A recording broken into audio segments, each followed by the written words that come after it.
6G 裏面咧，其中有一個好重要嘅一個應用咧，就叫做通感一體化，通訊同埋感知係一體化。咁比如話，如果我哋嘅天線做出嚟，如果佢冇一個計算嘅能力咧，我哋就做唔到呢個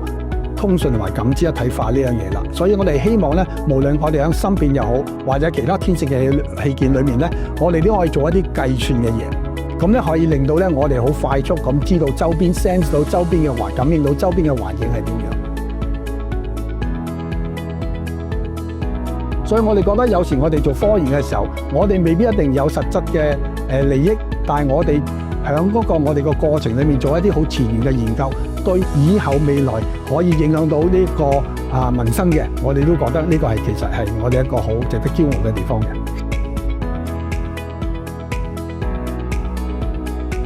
科研方面嘅研究咧，有時咧，即係響象牙塔裏面嘅教授咧，有時做嘅嘢咧，未必係實際應用到嘅。但係通過呢啲大家互相嘅交流咧，我哋覺得我哋做嘅嘢咧就比較容易去嗰個業界會接受，同埋咧就係個應用場景亦都更加準確嘅。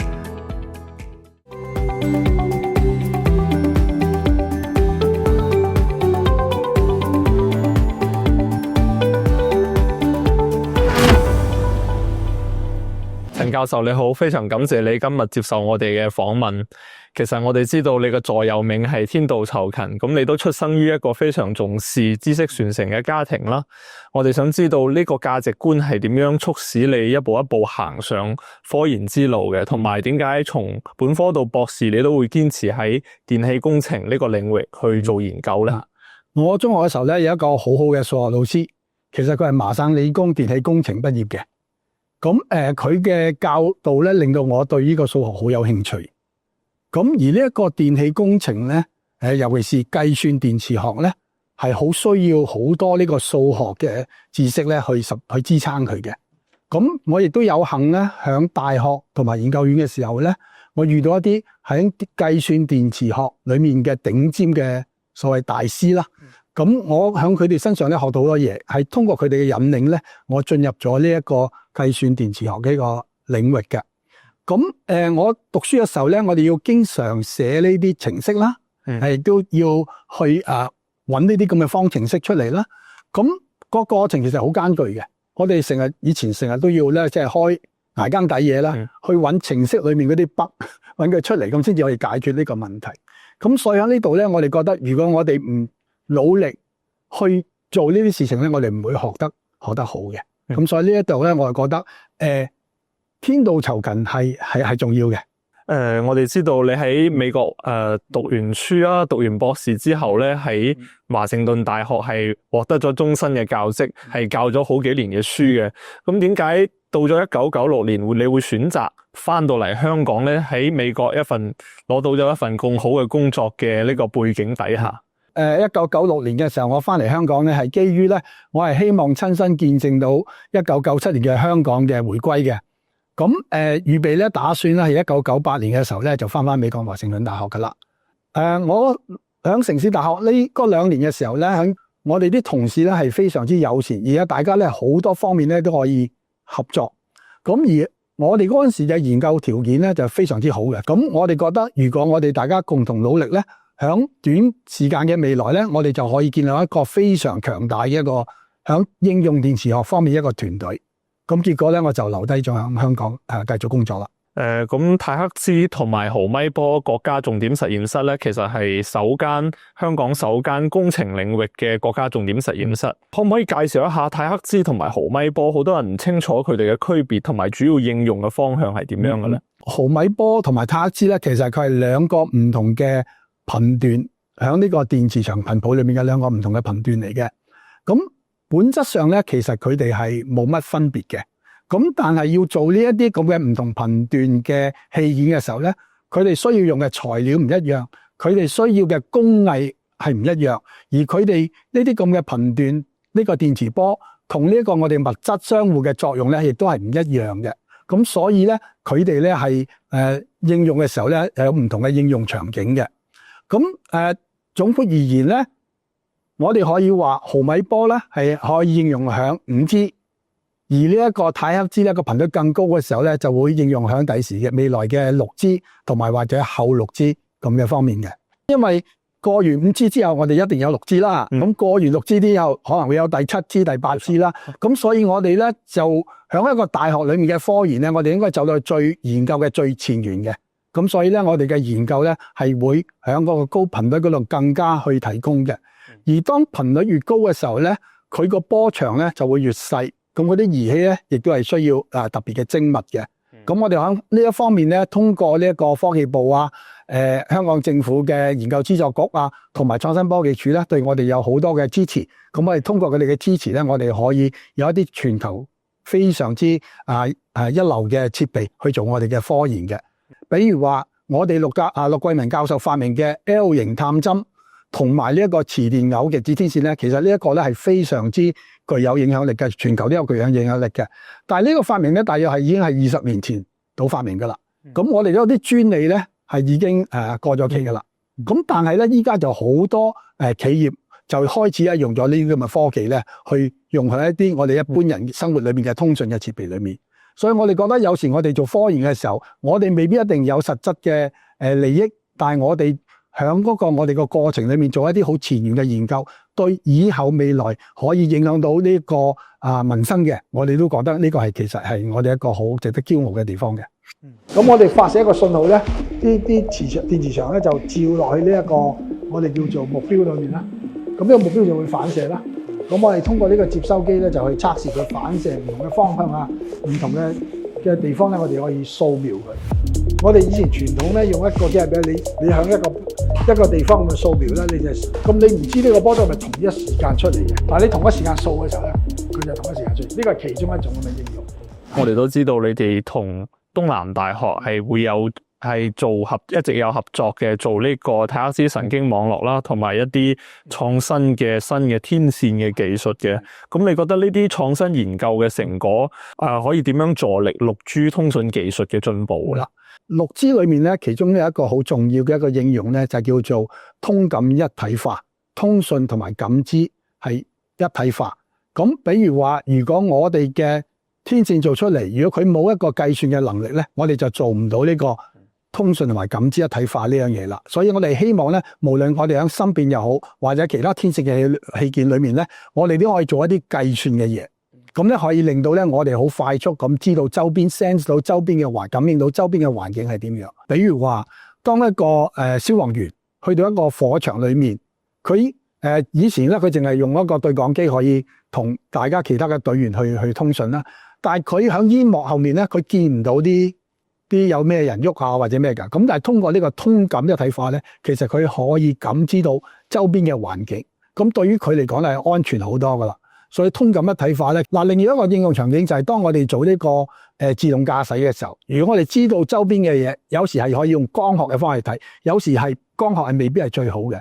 因為有時譬如有大霧咧，光係穿過唔到。咁我係需要用一啲電磁波。例如呢個泰克茲或者毫米波咧，去感應周邊嘅環境。咁呢個咧就係以後通感一體化係好重要嘅一個應用嚟嘅。講到自動駕駛，確實你睇而家好多自動駕駛嘅車啦，都會用毫米波雷達嘅。你覺得係咪如果我哋進步到使用泰克茲，佢會有更好嘅一個優勢咧？可以話係或者唔係嘅。其實因為依家最重要嘅一個瓶頸咧，就係話點樣將泰克茲呢個頻段咧，佢個傳輸嘅距離咧去得遠。咁因為咧響大氣嘅吸收咧，泰克茲咧個損耗咧會快好多嘅。OK， 但係毫米波咧就可以距離得遠啲。咁所以暫時喺汽車防撞方面咧，係用毫米波咧就會好過泰克茲嘅。但係如果以後我哋能夠將泰克茲嘅能量係整大佢，可以佢傳輸嘅距離遠嘅話咧，咁泰克茲肯定係會比毫米波準確嘅，因為佢嗰個分辨率同佢個波長係有關，同埋佢嗰個頻帶有關嘅。咁所以我哋要將呢啲咁嘅感知嘅越嚟越高嘅時候咧，頻率越高咧，同埋佢個頻帶係越闊嘅話咧，就會有更好嘅效果嘅，亦都會使到呢個自動駕駛會更加安全。係呢個係絕對係嘅，係啦。咁但係當然啦，我哋要令到呢啲咁高頻率嘅輸出功率要大嘅時候咧，呢個係一個我哋要攻關嘅一啲項目嚟。其實頭先講到技術落地啦，其實技術落地都係離唔開工業界嘅支持嘅。而家香港創科都喺度努力咁提高緊自己嘅科研成果嘅轉化能力。你係點樣睇目前各種室呢啲基礎研究同埋呢啲研究成果未來嘅轉化嘅落地嘅前景嘅？同埋就係你哋有冇計劃未來同工業界會加緊合作，會做多啲科研成果技術嘅落地咧？我哋喺實驗室裏面咧，除咗做科研之外咧，我哋絕對係希望我哋做出嚟嘅成果咧係可以轉化為一個生產力嘅。咁我哋咧亦都會好努力咧去同呢個業界咧去溝通同埋去合作。咁點樣咧將我哋做出嚟嘅科研成果咧可以好快到咧應用到喺市場方面嘅。咁但係調翻轉頭嚟講咧，呢個咧就唔係淨係我哋嘅意願，亦都係要企業家、工業家或者投資方面咧，大家共同努力先至可以達到一啲嘅成果嘅。比如話，我哋響20年前，陸教授發明一啲咁嘅技術咧，嗰陣時係絕對係全世界領先嘅。咁但係有冇嗰陣時或者個環境咧，未至於咁多企業家係願意投資去做一啲咁嘅科研嘅，即係並佢係轉化一個產業。咁喺個過程裏面咧，大家都要互相學習。但係依家個大環境咧，就係香港嘅企業家，國內尤其國內企業更加願意去投資呢啲咁嘅創科方面嘅資源嘅。咁所以喺呢方面咧，我哋覺得咧，未來呢幾年咧，嗰個轉化嘅成果嘅轉化咧，會快速好多。即係我哋覺得咧，我哋喺科研方面嘅研究咧，有時咧，即係喺象牙塔裏面嘅教授咧，有時做嘅嘢咧，未必係實際應用到嘅。但係通過呢啲大家互相嘅交流咧，我哋覺得我哋做嘅嘢咧就比較容易去嗰個業界會接受，同埋咧就係個應用場景亦都更加準確嘅。所以我哋覺得咧，通過大家再增加呢一個交流嘅機會咧，咁對雙方面咧都會有好大嘅裨益嘅。尤其是香港唔同嘅大學裏面咧，都有好多一流嘅頂尖嘅科研人員。咁大家只要係互相配合到咧，咁我會覺得咧，可以將個生產力變為轉將啲科研研究成個轉為生產力咧，咁對於香港或者大灣區嘅經濟都會有好有幫助嘅。對於粵港澳大灣區而家呢個跨區域嘅創科協作啦，你會有啲咩比較實際嘅建議俾到？我哋嘅實驗室咧，同大灣區其他嘅國家重點實驗室咧，都有好多合作嘅。我哋亦都簽咗好多合作嘅協議。咁而呢啲協議咧，我哋係唔係淨係簽咗嘅協議就算噶啦？我哋真係具體地咧有合作項目嘅。比如話，我哋同澳門嗰個芯片嘅 design 嘅國家重點實驗室咧，我哋有具體嘅合作。咁咧，我哋係合作做咩咧？就話其實我哋亦都提出過，我哋做咗好多好有點講咧，個應用場景係好好嘅一啲天線咧，係用軟件咧去調控嗰個天線嗰個性能嘅。咁我哋為咗向未來呢個 6G 進發嘅時候咧，我哋就將呢啲頻率咧係升高，由呢個毫米波咧升高到去一個太赫茲。咁咧，我哋可以將呢啲咁嘅研究咧，可以將佢變咗一個芯片裏面啦。咁喺嗰方面咧，佢哋喺低頻方面咧，佢哋嘅研究係非常好嘅。咁我哋喺高頻嘅天線或者嗰個高頻嘅技術喺度，咁我哋大家互相配合嘅時候咧，我哋就可以將我哋做出嚟嘅毫米波做出嚟嘅天線，可以將佢變做一個喺個太赫茲喺個芯片裏面咧就用。咁第時咧呢啲嘢就可以通過一啲我哋所謂叫做攜變式嘅一啲電話，譬如手提電話就可以應用到喺呢個未來嘅6G。咁呢個係點樣同大灣區裏面唔同嘅國家重點實驗室去合作嘅？咁但係咧，我哋可以通過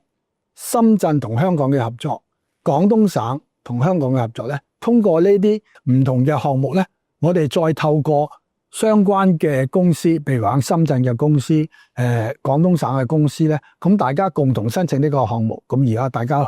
去做一啲呢啲項目咧，係相對於嗰個對於嗰個大灣區裏面啲企業咧，可以應用到一啲項目嚟嘅。咁我哋啱講過咧，就係話我哋未必有好多自己嘅教授，有好多我哋叫做黑搞嘅始創公司，但係我哋嘅畢業生咧，響國內咧，當佢哋翻去國內嘅時候咧，佢哋就有啲咧係搞咗啲比較一啲初創公司嘅。咁我哋通過呢啲，佢哋譬如話有一間我哋嘅畢業生去搞嘅一個天線嘅大型嘅基站嘅天線公司。咁我哋通過同佢嘅合作咧，我哋都可以攞到廣東省嘅項目。咁呢個咧就係點樣我哋同呢個大灣區嘅唔同嘅學校又好、研究所又好、企業又好咧，去點樣共同嘅合作嘅。